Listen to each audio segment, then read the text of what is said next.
pas responsable des violences que tu subis. Peu importe comment tu réagis, j'ai été victime de propos validistes, psychophobes, infantilisants et psychiatrisants à mon encontre, tout en me voyant reprocher une situation de merde qui m'a mise en danger. Je ne dirai pas les propos exacts parce que ça peut me retomber sur la gueule. Ça m'a évidemment choquée. Et j'en ai parlé dans une conversation commune avec des proches. Et en réaction, une personne m'a sorti un « Oh non, mais ça passerait pas avec moi hein. » Et puis tu lui as répondu quoi? Ceci s'appelle du victim blaming. Ne faites pas ça. Imaginons que j'ai été un énorme paillasson et que j'ai laissé pisser ce qu'on m'a sorti. Et ça change quoi? Et quel moment? Ça enlève de la responsabilité aux personnes qui m'ont tenu des propos détestables et violents en fait. On en a rien à foutre de comment vous réagissez dans ce contexte-là. Dans le sens de est-ce que ça amoindrit l'agression? Est-ce que tu as bien réagi à l'agression? Il n'y a pas de bonne ou de mauvaise victime. Peu importe comment vous y avez répondu ou réagi.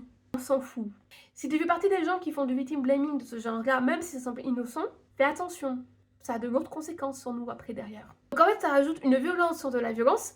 Et ça m'a fait faire des cauchemars hier soir quand même. Donc je vais bien, hein, ça va, je suis en colère, mais ça va, hein, ça va passer tout seul. Ne vous culpabilisez pas pour quelque chose qui n'est pas de votre fait. Ne vous excusez jamais pour oser gueuler et dénoncer des situations anormales.